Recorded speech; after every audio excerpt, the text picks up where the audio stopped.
بەڕێزان لە دوای کەیسی دۆڕانی نەوت دۆڕانی ئەوە داناغاز ئێستا ئەوە کۆڕک تلیکۆم ئەو دووەم جارە گەورەترین دۆڕان دەڕوە کە بڕە ناکەم ینی پێیان بدرێ مەگەر دیسان بە حکوومەتی هەرێم پارەکەی بدەن بەل لەسەر بجێ قوتی خەڵکی کوردستان بدەن بەر لەوە بە ئەمن باز لەوە بکەم لە 2001 کۆڕک تلیکۆم دروست کرا ئەڵێن فکرەکە ئەوە زاری ماڵی کوڕەکانی سەعید مەسیفی بۆ ئەوی کە خاوەنی زیندانی ئەوە بووە سەرپەرشتی زیندانی کۆنی پڕ لە سوستەمی مەسیف و ڕایەت و ئەوانەیان کردیا سیروان بارزان لێ بردیە فکرەکەی لێ دزیە کردیتیان بەناوی خۆیان و دوای ئەوە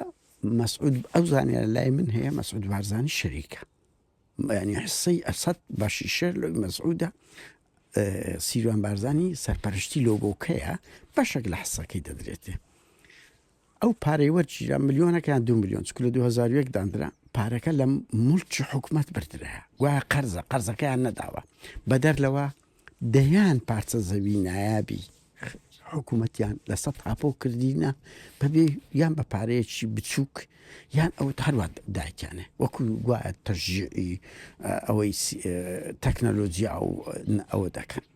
بە هەر حاڵ ینی هەموو شتەکانیان فتفێر بەوە ئەو وەخت خۆی ئەگەر بێتەوە بیرتان پارەش وەردەژێن لەو خەڵکانەی کە تەلەفۆنیان لەو دەکرا یعنی هەمویان ئەوە بووە و هەر جیهازی $800 بوو کاک $800 ئەو سەردەمی 2001 یعنی بەس دەوڵەمەندەکان هەیەیان بووە پارچە زەوی پێدەکردرا دەیان فرۆشت هەمووش قاچاق ئەوە بوو و هەمووش مڵکی حکومەت بوو کرا بۆ پریڤات بەڕێزانەوە دووەم جارە کۆڕک تلیکۆم دەدۆڕێ یەک جارێک لەو شەریکەی ئەجێلێتی کوێتی دۆڕاندی 1,650 ملیۆن لە مانجی چاری 2023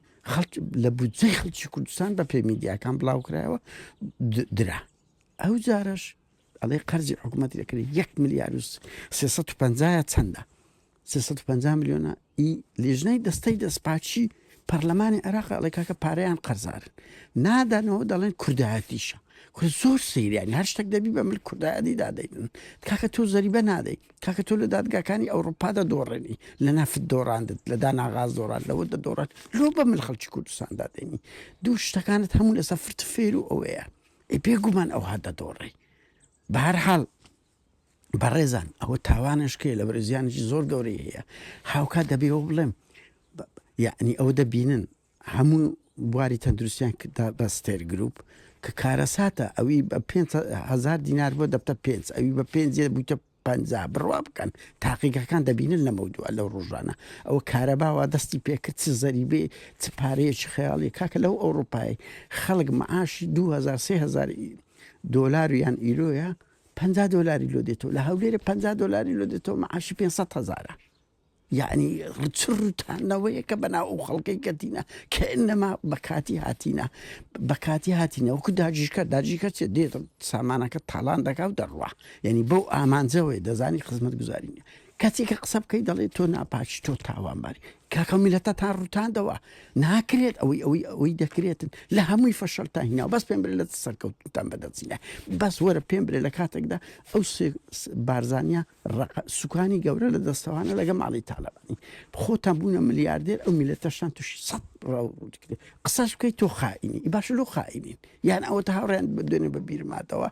کاچ خۆم هەموو لە 72 گوندی دیوەگە زۆربەی عەرەبەکان دەرچوینە لە منتیقەی تعریب کراوەکان ینی لەو منتیقە تعریب کراوانە 5 گوندمایە ئەوی شێخ ئاسیە ئەو شێخ ئاسیەی کە ئەو مشکلانە دروست دەکە ماڵی لە هەولێرەیە ماڵی ئەویش لە هەولێرە کاکەچیان تۆ وەزیری بەرگریت لەوێندرا شێخ ئاسی کە بەس لەو 5 گوندەش دەبتە چێشە وا لە هەولێرە چ دێ مزایدەی قەومی بە ئێمە دەکەی